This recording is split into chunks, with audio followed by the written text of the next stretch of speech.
Sanjay, in context of solving a problem that is very fast to mutate, that is very fast to change shape and form, um, why do you think it's important to solve it before it changes? And why do we need to uh, act in a way where we're not fighting more symptoms of the problem, but focusing on what the root problem is and solving it from there? I think the question always is that as we move forward, we start to make a change that creates more change. One could do that in a very limited way, but all of us live in a highly interconnected and an interdependent system. Like we wrote here saying, no change thrives in isolation. At scale, everything is interconnected. Be sensitive to how a quick change in one area causes ripples in others.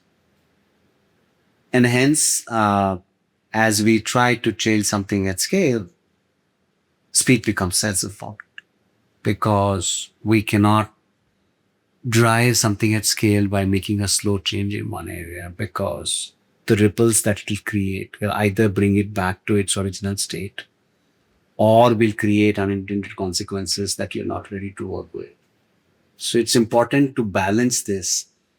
And hence the idea of saying do the least, but do it quickly and do it at scale so that it shifts the equilibrium to a better pace. And then from there, do again something, do it at scale, shape.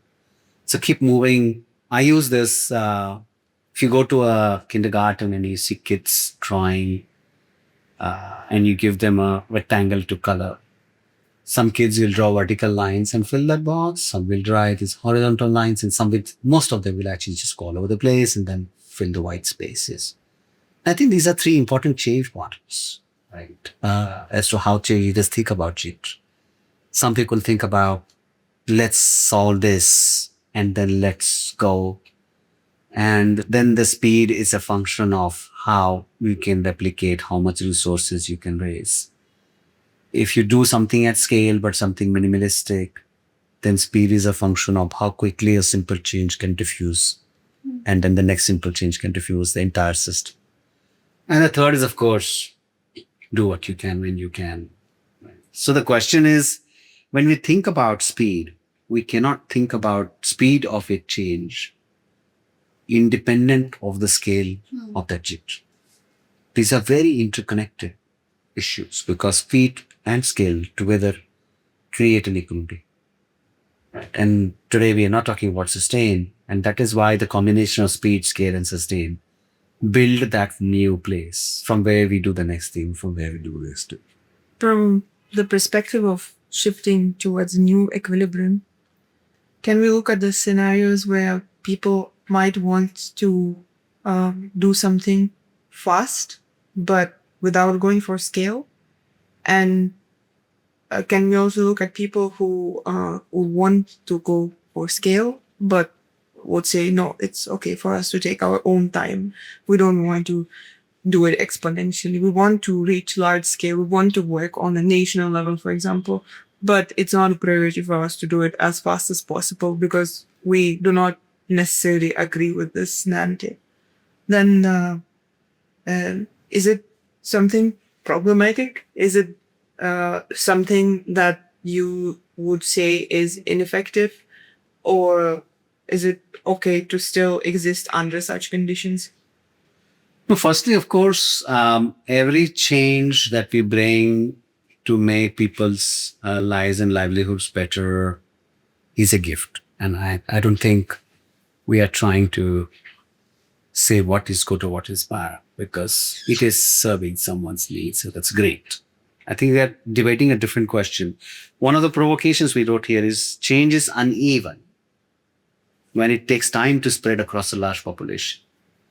Because if you go with that construct, it will be uneven.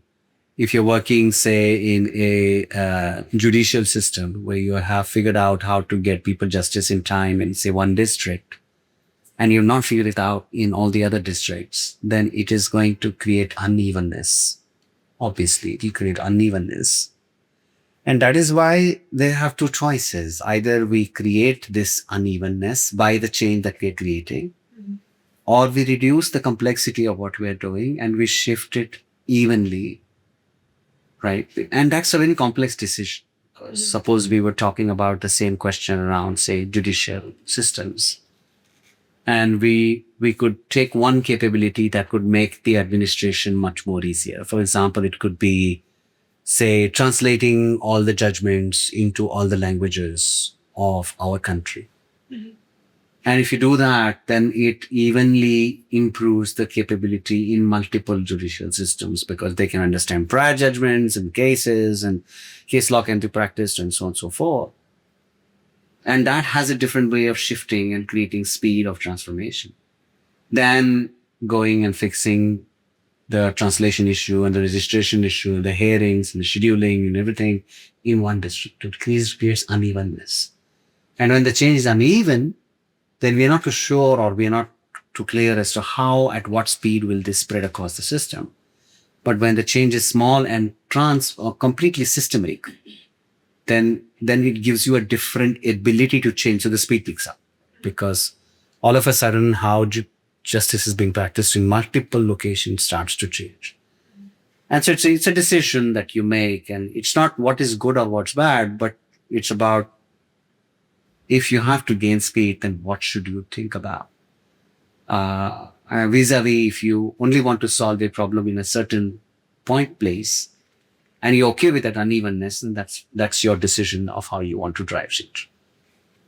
I think it would be an okay thing for many people working at the grassroots level, also because this is ultimately their primary role to play. And I think they would not look at it as them initiating unevenness, but them kind of fixing gaps and problems, maybe not in a very organized manner, as in if you zoom out and look at it from the top, but at the community level, I think it matters quite a lot. And that's where the system orchestrators step in. Right? The system orchestrators are trying to interconnect these many diverse solutions and make it easier for these grassroots organizations as well. Both in terms of sharing knowledge or building infrastructure that reduces cost or making it simpler, easier to drive change rather than leaving everybody alone saying, you have your geography, you have your problem, you go solve your thing. We made an observation of provocation in this book, which says that the diversity, density, and color of a dense forest inspires awe. We never see the soil, the shared foundation on which this wonder thrives. And I think the system orchestrator's job is to create that soil. And the change leaders, the civil society leaders, it is their responsibility to drive the diversity, density, and color of the forest. Both have a super important role. And speed happens when both that speed and the scale of orchestration go hand in hand.